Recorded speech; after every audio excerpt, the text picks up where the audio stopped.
इसके आगे हम चलेंगे और हम बात करेंगे आपकी उस पॉलिसी की जो पॉलिसी संभवतः सबसे इंपॉर्टेंट होती है, that is called monetary policy. Monetary policy को जानने समझने से पहले हमें इस मॉनेटरी पॉलिसी से जो उसके मिलता जुलता एक नाम है, वो नाम भी हमें देखना पड़ेगा, that is called fiscal policy. आखिर ये मॉनेटरी पॉलिसी क्या है, ये फिस्कल पॉलिसी क्या है, ये आपके समझने के लिए बहुत इंपॉर्टेंट है कि मॉनेटरी पॉलिसी के अंदर क्या होता है या फिर फिस्कल पॉलिसी के अंदर क्या होता है। ध्यान से सुने कि फिस्कल पॉलिसी क्या है। मॉनेटरी पॉलिसी तो आप समझ जाएंगे over the period of time, जब मैं bank rate, repo rate, CRR, SLR, reverse repo rate, MSF, OMO की कहानी की शुरुआत करूंगा। बट फिस्कल पॉलिसी संभवतः आप नहीं समझ पाए। इसका फिस्कल को समझना मॉनेटरी से ज्यादा इंपॉर्टेंट आप कंसेप्ट के लिए है।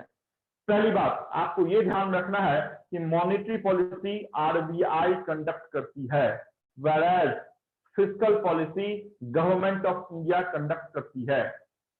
समझ में आया पहला अंतर? Yes sir. यही पहले अंतर से आपका काम निकल, आपके ऑब्जेक्टिव का काम तो निकल जाएगा। इसके बाद की जो बातें हैं वो अवधारणा है जो आपको सिर्फ याद रखना है। अदरवाइज जो पहला मैंने अंतर बताया है वही आपके ऑब्जेक्टिव पॉइंट ऑफ व्यू से आपसे पूछा जाता है कि फिस्कल पॉलिसी कौन रन करता है। तो फिस्कल पॉलिसी ऐसा नहीं कि आरबीआई रन करती है, fiscal policy government of India he run करेगी। दूसरी बात आप जाने कि मॉनेटरी पॉलिसी में क्या है। तो मॉनेटरी पॉलिसी में करेंसी के फ्लो को देखा जाता है। क्योंकि आरबीआई काम करती है तो आरबीआई क्या देखती है, डिमांड एंड सप्लाई देखती है, मनी सप्लाई देखती है, करेंसी फ्लो पे काम करती है। तो मॉनेटरी पॉलिसी का जो मेन लक्ष्य है, जो मेन एम है, वो है आपकी करेंसी फ्लो को मेंटेन करना, आपके मनी सप्लाई को मेंटेन करना, आपकी डिमांड और सप्लाई ऑफ मनी सप्लाई को देखना। whereas जो फिस्कल पॉलिसी है उसका एम जो है वो है जो एक्सपेंसेस है आपके गवर्नमेंट ऑफ इंडिया की, उसको मॉनिटर करना, उसको मेंटेन करना। आपने सुना होगा कि दो चीजें होती है, एक तो होता है गवर्नमेंट का आमदनी और दूसरा होता है गवर्नमेंट का एक्सपेंसेस। गवर्नमेंट का जो पैसा आता है जिसको हम कहते हैं कमाई, उसको हम कहते हैं रेवेन्यू, है ना। और उसी रेवेन्यू के आधार पर गवर्नमेंट क्या करती है, एक्सपेंस करती है। तो रेवेन्यू ज्यादा, आपकी कमाई ज्यादा होनी चाहिए या आपका एक्सपेंस ज्यादा होना चाहिए? क्या ज्यादा होना चाहिए? कमाई, रेवेन्यू ज्यादा। हाँ, यस। तो गवर्नमेंट बेसिकली यही देखती है कि हमारे पास आ कितना आ रहा है, जीएसटी से कितना आ रहा है, इनकम टैक्स से कितना आ रहा है, कस्टम से कितना आ रहा है, या फिर किसी और टैक्स से कितना आ रहा है। तो tax is the only income source of government of India. ये पैसा हमारे पास आ रहा है तो हम खर्च कहाँ कर रहे हैं और कितना कर रहे हैं, हम इस स्कीम पे कितना खर्च कर रहे हैं, निमानी गंगे पे कितना खर्च कर रहे हैं, हम पब्लिक सेक्टर बैंक को कितना दे रहे हैं। तो रेवेन्यू के आधार पे हम अपना एक्सपेंस देखते हैं और ये सारी बात फिस्कल पॉलिसी नहीं बनती है। और यही आपने सुना होगा कि जब एक्सपेंस ज्यादा हो जाए गवर्नमेंट ऑफ इंडिया के रेवेन्यू से, that is called fiscal deficit. राजकोषीय घाटा के नाम से हम इसे जानते हैं। हम फिस्कल डेफिसिट पे हैं ही नहीं कि फिस्कल डेफिसिट क्या होता है। हम इस फिस्कल डेफिसिट, रेवेन्यू डेफिसिट की बात बजट के क्लास में करेंगे कि बजट 1 फरवरी 2021 को निर्मला सीतारमण ने प्रेजेंट किया, क्या क्या बातें कही। हम अभी सिर्फ फिस्कल पॉलिसी में है और हमने आपको ये बताया कि जैसे फिस्कल पॉलिसी का एम आपका गवर्नमेंट के एक्सपेंस को के फ्लो को मेंटेन करना है, वैसे ही मॉनेटरी पॉलिसी का aim supply of chain of जो कॉइन्स है, जो नोट है, उनको हमें देखना है। मॉनेटरी पॉलिसी का दूसरा जो एम है वो जीडीपी के ग्रोथ को भी मेंटेन करना है ना। पर कैपिटा इनकम हम कहते हैं उसको हमारा मेंटेन होना चाहिए। जीडीपी जो ग्रॉस डोमेस्टिक प्रोडक्ट है वो भी हमारा मेंटेन होना चाहिए। तो मॉनेटरी पॉलिसी में जीडीपी पे ज्यादा ध्यान दिया जाता है। इस कोविड के कारण हमारी जीडीपी माइनस में अभी जा रही है, तो बट जीडीपी पे मेन एम हमारा मॉनेटरी पॉलिसी का होगा। वेराज इकोनॉमिक ग्रोथ जो होगा वो main M government of India होगा। इकोनॉमिक कैसे बढ़े, प्राइमरी सेक्टर पे हम क्या करें, सेकेंडरी सेक्टर में हम क्या करें, टर्शरी सेक्टर में हम क्या करें जो हमारी इकोनॉमी बढ़े। तो economic growth is function of fiscal policy, whereas जो आपकी जीडीपी ग्रोथ है इज फंक्शन ऑफ आपकी RBI monetary policy. RBI monetary policy, आज के क्लास की सबसे बड़ी बात बता रहा हूं कि मॉनेटरी पॉलिसी कब अपडेट होती है। मैंने पहले ही बताया आज के क्लास की सबसे बड़ी बात, मॉनेटरी पॉलिसी कितने दिनों में अपडेट होती है? Answer is bimonthly. Bimonthly का मतलब है 15th of after 15th day, मतलब हर एक 15वें दिन, अगर जनवरी का 15वां दिन है तो 15th को अपडेट होगा, फिर 30 को अपडेट होगा, मतलब महीने में 2 बार आपकी अपडेट होगी आपकी मॉनेटरी पॉलिसी। यही क्वेश्चन आपसे पूछा जाता है कि updation of monetary policy after which of the following interval, bimonthly, monthly, quarterly, half yearly, yearly. तो आपसे पूछा जाएगा, आंसर इज बाय मंथली का मतलब 15th after interval of 15th day, है ना। बैंक रेट 15 दिनों के बाद कभी भी चेंज हो सकते हैं, रेपो रेट चेंज हो सकते हैं, डिपेंड करता है। बट ये जो हमारा कहते हैं ना बाय मंथली मतलब मॉनेटरी पॉलिसी का अपडेशन, तो हर एक 15वें दिन अपडेट करना पड़ता है। क्या अपडेट करना पड़ता है, इसकी बात हम जब bank rate, repo rate, reverse repo rate की क्लास में चलेंगे तो हम बताएंगे कि हर एक 15वें दिन हर एक बैंक को bank rate, repo rate, CRR, SLR, reverse repo rate update करना पड़ता है रिजर्व बैंक ऑफ इंडिया के साथ। This is called by monthly policy. कौन सा, फिस्कल या monetary? Monetary. Yes, monetary is bi-monthly, whereas fiscal policy is not bi-monthly. It depends on government of India, है ना। तो फिस्कल हमेशा और हमेशा, देखिए फिस्कल का नाम ही है राजकोष, तो राजकोष कौन देखेगा भाई, तो जो भाई उसका मुखिया है, जो फाइनेंस मिनिस्टर है, वही देखेगा ना। तो जैसे ही फिस्कल की बात से इर्द गिर्द कोई भी क्वेश्चन पूछे, डायरेक्ट गवर्नमेंट ऑफ इंडिया के पास हम जाएंगे। अगर फिस्कल को छोड़ के मॉनेटरी से रिलेटेड कोई भी क्वेश्चन पूछे तो हम direct reserve bank of India के पास जाएंगे। आज के क्लास की सबसे बड़ी बात मैंने आपको बता दी है कि आपकी जो मॉनेटरी पॉलिसी होगी, जिसका बड़ा पार्ट आपके जो रेट्स होते हैं वो होता है, वो 15th डे को चेंज होगी। हो भी सकती है, नहीं भी हो सकती है, बट अपडेट करना is compulsory by bank with RBI, this is called by monthly policy. उसके बाद कुछ और भी पहलू हैं, उस पहलू को आपसे जान लें कि मॉनेटरी पॉलिसी और जो फिस्कल पॉलिसी है उसमें price stability, full employment, equal जो इनकम डिस्ट्रीब्यूशन है, ये दोनों पॉलिसी का क्या है, तो एम है कि वो भी पॉलिसी प्राइस स्टेबिलिटी के लिए काम करती है कि मार्केट में इन्फ्लेशन ना बढ़े। दोनों पॉलिसी प्राइस स्टेबिलिटी के लिए काम करेगी, फुल एम्प्लॉयमेंट के लिए काम करती है, जो पॉसिबल ही नहीं है, बट फिर भी फुल एम्प्लॉयमेंट हमें चाहिए तो उसके लिए काम करती है। इक्वल इनकम डिस्ट्रीब्यूशन होना चाहिए, अमीर बढ़ता जा रहा है, गरीब और गरीब होते जा रहा है, तो इस पर भी काम नहीं होना चाहिए। जिसको पैसे की जरूरत है उसको लोन मिलना चाहिए, जिसके पास पैसे ज्यादा है उनसे पैसे में लेना चाहिए, तो ये फुल इनकम डिस्ट्रीब्यूशन होना चाहिए। तो ये जो समानता है, ये आपके मॉनेटरी में और फिस्कल में ये सब सारी समानता है। अदरवाइज जो समानता नहीं है वही आपके क्वेश्चन का आधार बनती है, जो मैंने आपको ऑलरेडी बता दिया है। दो ही बात अगर आप सिर्फ याद रखते हैं तो आपके इस फिस्कल और मॉनेटरी का जो ऑब्जेक्टिव पॉइंट ऑफ व्यू का क्वेश्चन है वो तो निकल जाएगा। पहला है कि मॉनेटरी पॉलिसी कौन मेंटेन या कंट्रोल या रन करता है, आंसर इज आरबीआई। दूसरा क्वेश्चन है फिस्कल पॉलिसी कौन मेंटेन, रन या ऑब्जर्व करता है, आंसर है गवर्नमेंट ऑफ इंडिया। तीसरा क्वेश्चन है कि मॉनेटरी पॉलिसी अपडेशन कब होता है, आंसर इज बाय मंथली। तो इस पार्ट में हम देखेंगे difference between monetary and fiscal policy. Time है ना हमारे पास, कितना टाइम है अभी? बहुत टाइम 15 मिनट बढ़ाने वाले हो ना, तो आधा घंटा। आज बहुत टाइम है, भागने का नहीं। मॉनेटरी पॉलिसी और दूसरा फिस्कल पॉलिसी। मैं जो बोलता हूं समझ में आता है ना? हाँ सर, हाँ सर। या फिर न्यूटन का तीसरा लॉ लग जाता है, जिस स्पीड से मैं आपके पास देता हूं उसी स्पीड से मेरे पास आप भेज देते हैं, हाँ? नहीं नहीं नहीं।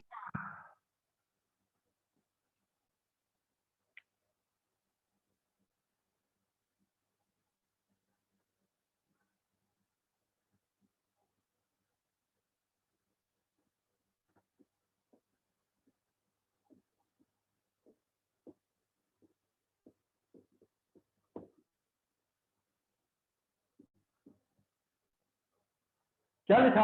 पहला मैंने डिफरेंशिएट किया है मॉनेटरी पॉलिसी और फिस्कल पॉलिसी को। पहला ही अंतर मैंने लिखा है कंट्रोल बाय आरबीआई, और इधर लिखा है control by government of India. दूसरी बात जाने कि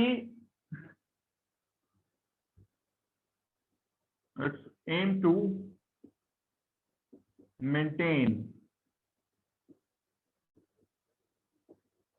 currency flow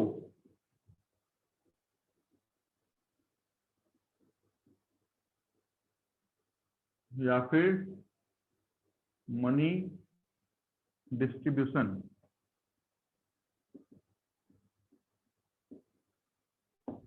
M to maintain currency flow या फिर मनी डिस्ट्रीब्यूशन। यहां पे aim to maintain government expenses,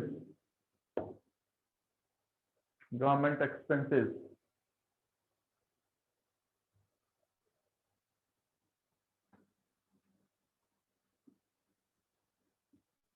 check on inflation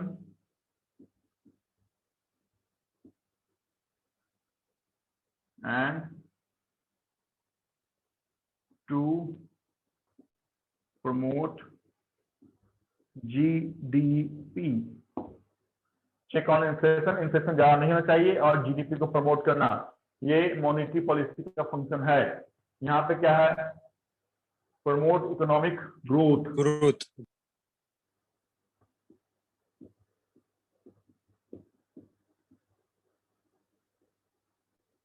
promote economic growth.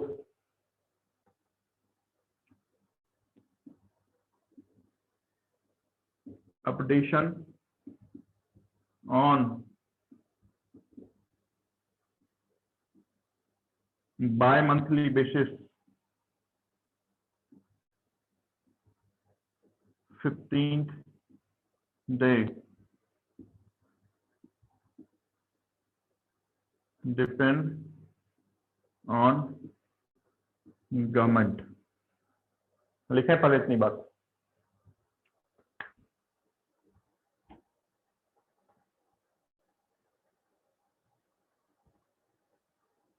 सबको बोर्ड दिख रहा है ना? Yes sir. Yes sir. Okay sir 15 days और 1 मंथ भी हो सकता है ना, वही ना? 1 मंथ क्यों होगा? अपडेशन बाय मंथली सिलेक्ट करने का ना, अगर ऐसा कुछ पूछा। 15th डे मतलब महीने में 2 बार। मंथ में 2 बार, हाँ। समझ में आया? Yes yes. On each 15th day, अगर 15 जनवरी को हुआ है तो 30 जनवरी को भी होगा।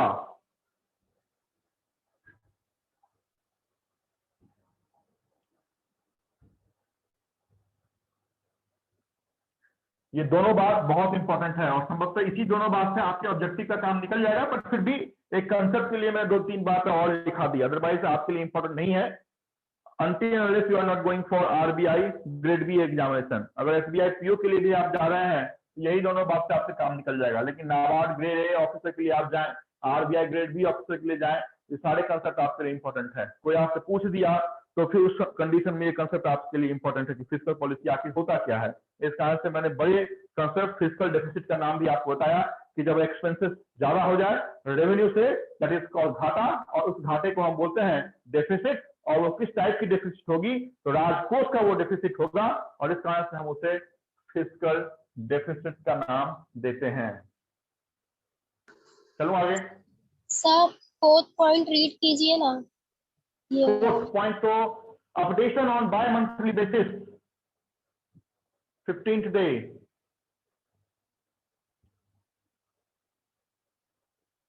अपडेशन कब अपडेट होगा, और फिस्कल पॉलिसी में लिखा है डिपेंड ऑन गवर्नमेंट।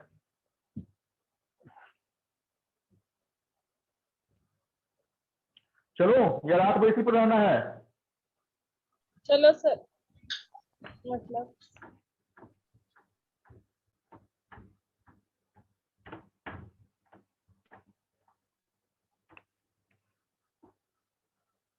चलो कुछ और अंतर लिख लो जो आपके लिए इंपॉर्टेंट है। उसमें वो क्या है, अंतर में बेसिकली समान सिमिलरिटी है, that is price stability. Aim में लिखती है, एम में प्राइस स्टेबिलिटी, यहां भी प्राइस स्टेबिलिटी, यहां पे फुल एम्प्लॉयमेंट, यहां भी फुल एम्प्लॉयमेंट, यहां पे इक्वल इनकम डिस्ट्रीब्यूशन। यहाँ भी इक्वल इनकम डिस्ट्रीब्यूशन। उसके बाद क्या है, उसके बाद ये जो है वो बैलेंस ऑफ पेमेंट के लिए काम करती है, BOP, balance of payment, balance of payment के लिए काम करती है। और ये जो है वो इन्वेस्टमेंट के लिए काम करती है, फॉरेन इन्वेस्टमेंट। देखते हैं आप, गवर्नमेंट ने एफडीआई की लिमिट लॉन्च की है, एफआईआई का इन्वेस्टमेंट बढ़ाया है, तो फॉरेन इन्वेस्टमेंट देखते हैं ना, गवर्नमेंट इन्वेस्टमेंट ज्यादा लाने के लिए एफडीआई का लिमिट बढ़ाता है। और अंत में हेलो सर, 1 मिनट बोलो। स्क्रीन दिखाई नहीं दे रहा है। नहीं दिखाई दे रहा है? नहीं सर, दिखाई दे रहा है। अरे क्या हो गया भाई, देखो जरा, बराबर करो जरा, क्यों नहीं दिखाई दे रहा है? मैं तो बराबर लिख रहा हूँ, मेरे को यहाँ दिखाई दे रहा है। एक बार देखो, सबको नहीं दिखाई दे रहा है क्या? अगर सबको नहीं दिखाई देगा तो दिखाई दे रहा है। दिख रहा है सर क्लियर दिख रहा है सर। बीओपी का Okay. फुल फॉर्म क्या लिखा है? बीओपी का हमने फुल फॉर्म लिखा है बैलेंस ऑफ पेमेंट। इंपोर्ट और एक्सपोर्ट, कहते हैं ना कि हमारा इंपोर्ट ज्यादा है और एक्सपोर्ट कम है, मतलब भेजते हम कम है और खरीदते हम ज्यादा है, तो बैलेंस ऑफ पेमेंट हमारे फेवर में नहीं होगा, है ना। तो अभी आप लिखो, बाद में बताऊंगा कि बैलेंस ऑफ पेमेंट और बैलेंस ऑफ ट्रेड क्या होता है जब WTO की हम बात करेंगे। अभी आप सिर्फ लिखें हाँ sir. Balance of payment, BOP. वैसे ही बैलेंस ऑफ ट्रेड भी होता है, इंपोर्ट और एक्सपोर्ट के लिए हम ये काम करते हैं। Sir full employment, full employment, सबको मिलना चाहिए नौकरी, ऐसा होगा क्या? लेकिन गवर्नमेंट का ये काम है तो लिखो, कोई बात नहीं। सर ये ये हमारा एम है। सर इको क्या हाँ? लिखा है? Eco economy, economy, economic stability. Eco friendly मत लिख देना, इकोनॉमिक स्टेबिलिटी। और यहां लिखा है रैपिड इकोनॉमिक ग्रोथ। हमें इकोनॉमिक ग्रोथ चाहिए। इकोनॉमिक ग्रोथ कैसे मिलेगा? सबके पास पैसे रहेंगे तो ही ग्रोथ मिलेगा, और उस ग्रोथ को सस्टेन करना, स्टेबिलिटी लाना, वो गवर्नमेंट करेगी। सबके पास पैसे पहुंचे या आरबीआई करेगी। कैसे पहुंचेंगे? तो हम लोन देंगे, होम लोन देंगे, कार लोन देंगे, तब तो सबके पास पैसे आएगा, तो ग्रोथ होगा, है कि नहीं? अभी बैंक अगर कार लोन देना बंद कर दे तो कितने लोग गाड़ी खरीद पाएंगे क्या? नहीं सर। पॉसिबल ही नहीं है। किसी के पास 10 लाख रुपए रहते हैं कैश जो गाड़ी खरीद सकता है ना। तो उस कंडीशन में बैंक लोन देती है कार खरीदने के लिए। लोग कार खरीदते हैं तो वो जो ऑटोमोबाइल सेक्टर से पैसा जाता है तो उसका ग्रोथ होता है कि नहीं? तो ग्रोथ जो है वो आरबीआई पर डिपेंड करता है। चलो आगे। हाँ सर। हाँ सर। ये पेज में जितनी भी बात मैंने लिखा है उसमें से एक भी बात आपके ऑब्जेक्टिव पॉइंट ऑफ व्यू से इंपॉर्टेंट नहीं है, बट फिर भी आपके जानने के लिए इंपॉर्टेंट था, इस कारण से ये चीजें मैंने लिख दिया है। जो इससे पहले वाले पार्ट में हमने लिखा था वो सारी की सारी बात आपके ऑब्जेक्टिव पॉइंट ऑफ व्यू से इंपॉर्टेंट था।